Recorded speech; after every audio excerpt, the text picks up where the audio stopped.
folks, 9 o'clock, November 10th. We're on the last day of the hunt. Tomorrow morning, and then we out of here, folks. We're going back home to New York. It's been a nice morning, folks. It's been warm, but it's been nice. A good morning. I seen 3 shooter bucks. One of them was right here. I didn't even know he was there. He knew I was here. He seen me. He smelt me. He did something. Well, he didn't see me. I'm wearing good camouflage. He must have smelt me. Even though I'm wearing all this scent-proof stuff, and I shower my stuff and scent killer, and I spray it on myself. I wear scent killer clothes and scent lock and scent this and scent that, and they still smell me. They're on to us, folks. They know we're in our home. They know we're here. These bucks are wary, folks. We're in their home, folks. We come in here, we're intruders. We drive our quads all over their land. We climb their trees. We cut their branches, folks. We sit around, we try calling to them, we try fooling them, but they ain't as dumb as you think. They're big, wary bucks. These small bucks come running in because they stupid. They ain't big yet. These big, wary bucks, you can't get them. They ain't easy to kill. It ain't like on TV, folks. TV makes it look too easy. Everybody thinks if you come to Illinois, you're going to shoot yourself a big old buck because that's what these guys on TV make everybody think. I mean, your chances are very good, but it ain't as easy as it shows. I think it's a hoax. Sometimes you watch these guys on TV and you see big bucks running everywhere. Here, over there, a big buck over there too, a big buck behind me. You come here and you hunt. It ain't easy. They see our flashlights coming through the woods. They hear us walking. They know we're here, folks. They're on high alert. They walking around. They know what's going on. They know we're hanging out in trees trying to kill them, trying to stick them with a bow and arrow, folks. That's why they get big. But when you get that big buck, you know you did a good job. You passed the test, folks. So anyway, this morning I got here nice and early. I was the first one out of the house. Get here quick. Climbed up the bank here in the woods. Didn't use a flashlight. Came up my tree to make a sound, not even a peep. Came up my tree. I set all my stuff in. As I'm getting ready, I hear something walking down this ledge. It's dark. You can't see a thing. I heard him walking. I knew it was a buck by the way he walked. I could hear his footsteps in the leaves, folks. So anyway, I put my release on. I'm not even dressed. My coat's still hanging on the tree. I got stuff everywhere. I put my release on. I get ready. For minutes, I'm standing here. Dawn's about breaking over to the east. And I didn't hear nothing no more. I didn't see any big buck. I had my light on. I would have been ready to go if he came walking down right here on this trail. But of course, like I expected him to do, he didn't do it. I thought he walked away. Maybe he did, maybe he didn't. So I'm sitting here. The light comes up. Birds are singing their songs, chanting. I see a little duck coming down the river bottom over here. It was beautiful. Gray squirrels start coming out of the trees. Everything was coming to life, folks. It was a dawn of a new day. So I'm sitting here thinking about big bucks. So I'm sitting here thinking about big bucks. And all of a sudden, out of nowhere, folks, I mean, it's quiet. Listen. Hear that, folks? You can't hear nothing. It's quiet. All you hear is nature. Nature's creatures singing their songs. It's beautiful. Sometimes it's so stunning. I just sit up here and I lose train of thought, looking at the landscape, listening to the sounds of Mother Nature. Look what she created, folks. This is beautiful, stunning, breathtaking, folks. It's picture perfect. So anyway, getting back to my story. I'm sitting here. It's quiet as could be. You could hear a mouse crawling the leaves. And all of a sudden, out of nowhere, holy shit, folks. I nearly jumped out of my seat. Scared the bejesus out of me. The hairs on the back of my neck stood up. It did it again. Where the hell's it coming from, folks? I was scared to look. It was so close. He probably heard me breathe. I looked, and there he was, standing right there about 38, 40 yards. Now, I don't know if he walked down that hill. He might have tiptoed through these leaves. These leaves are wet this morning. He could have came down here knowing I was here just trying to investigate. Or it could have been the big old buck that I heard walk in the dark. Maybe he bedded down. Maybe he was waiting to see what was going on. Scared me, folks. I look at him, and he didn't see me, but he's snorting. He starts walking up that hill. There was no shot. I couldn't do a damn thing. And he snorted again, and he snorted again. He was a big deer, folks. Big 8-pointer, big beams, big old body like a big bull cow. He walked to the top of that hill, and he disappeared in the distance. All I could see is antlers through the woods, folks. And he kept snorting, and he snorted some more, and he snorted again. His snorts faded into the distance. He's letting every big buck in the woods know that I was here. He pissed me off, folks. I wanted to jump out of this tree stand head first and go chase him down. But there's nothing I could do, folks. You just gotta wait here and wait for another big buck. 2 minutes later, I look up on the ridge where he went, and I see another buck walking by. It was a small buck, but it was still a buck. A future big buck, folks. So then, I don't know, about a half hour later, I don't even know, I lose track of time up here, folks. I'm looking down over here in the holler, down over there in the old food plot. I see a deer run by. And I could tell by the way he was running, I could tell he was a big old buck, probably chasing a big old doe. Sure enough, a few minutes later, I rattled my horns, I tickled the tines a little bit. I didn't hear nothing. I gave a grunt, nothing again. It's probably stupid. I probably gave up my location. But anyway, it sounded like there was a lumberjack cutting down trees over there, folks. I heard shit going all around down over there in that river bottom. There was stuff breaking. I figured it was that big buck chasing the doe. Sure enough, folks, I look over to my right again. I see a doe coming across the field. I look behind her. There he is, a big old buck. He come running down, folks. I grunted. They both stopped. They're about 80 yards. I grunted again. A big buck looked my way, and then he looked at the doe, and he went after the doe instead. He ain't stupid. He's going after the real McCoy, folks. Then they go over there into the back of the corner, and I look, and I see another big buck running across the field. He's 2 big bucks chasing one doe, folks. They're going to have a threesome. She's running for her life. She knows she's going to get molested by some big buck. And then out of nowhere, the wind's coming this way. I was downwind. I don't know if they smelt me. I don't know if they knew I was here. And they started snorting, folks. She snorted, and she snorted again. And she snorted about 10 times in one breath. Like she was panting, puffing and breathing, folks. The snorting went into the distance up towards Andy. She just kept going, kept snorting, let the whole woods know I was here.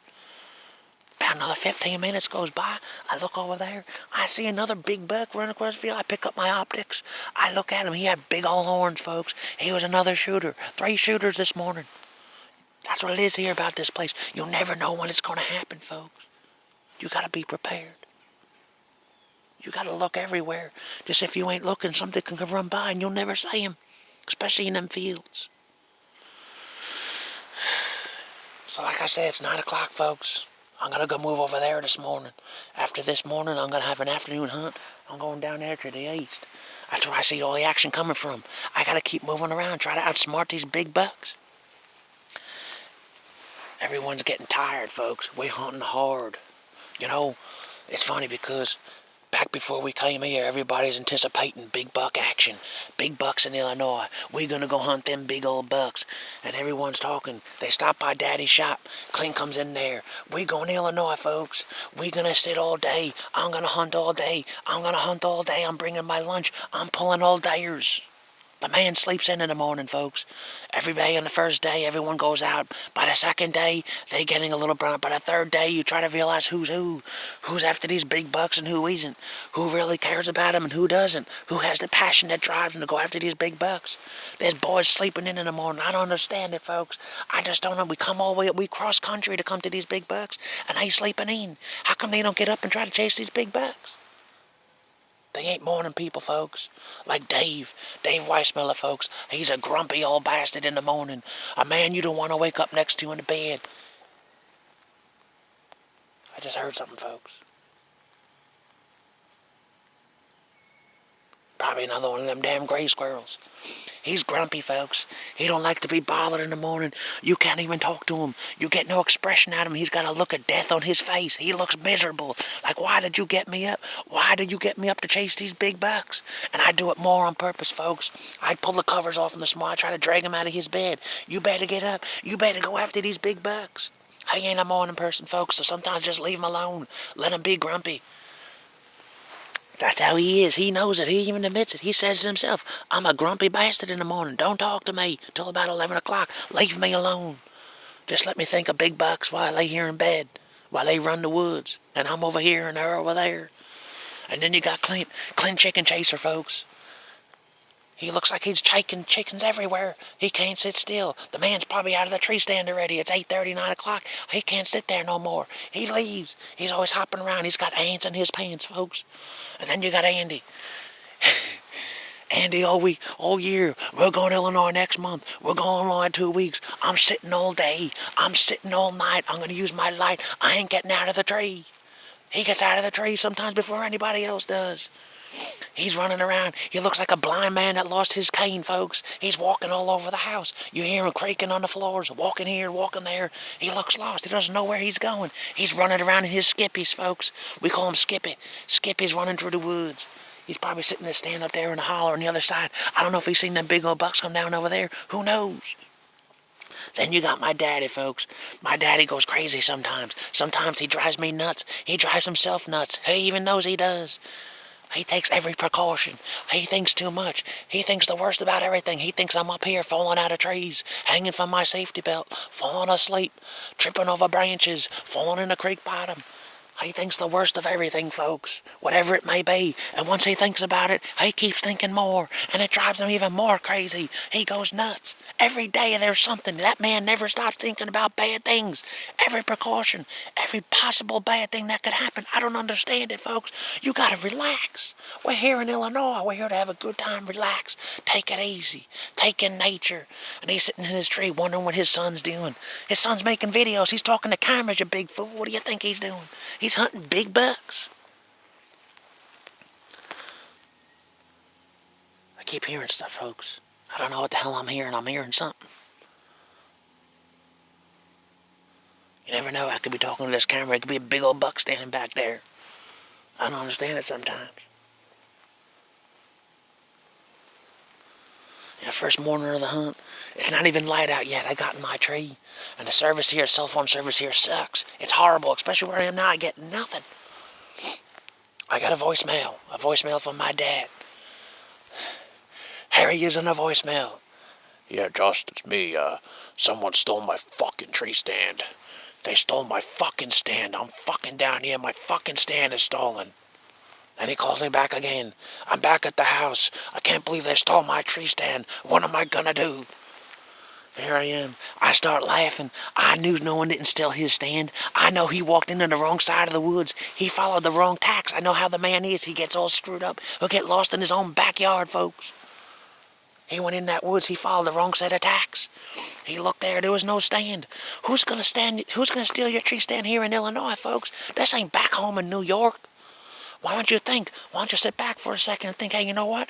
Maybe I walked to the wrong tree. Let me go back up. Let me look around. Let me go back again. No, he thinks everyone stole his tree stand. Everyone's out to get him, folks. That's what he thinks. Every deer, every big buck, every DEC officer, anything possible is out there to get him. So he takes all precautions. He gets too serious, folks. Drives himself nuts. He drives me nuts. But it's funny. Sometimes it's not funny, but it's still funny. And he even laughs at it.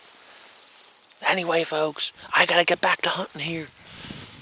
I'm going crazy up here. I'm starting to lose my freaking mind. It's 5 days of the hunt. We got one afternoon and one morning left, folks.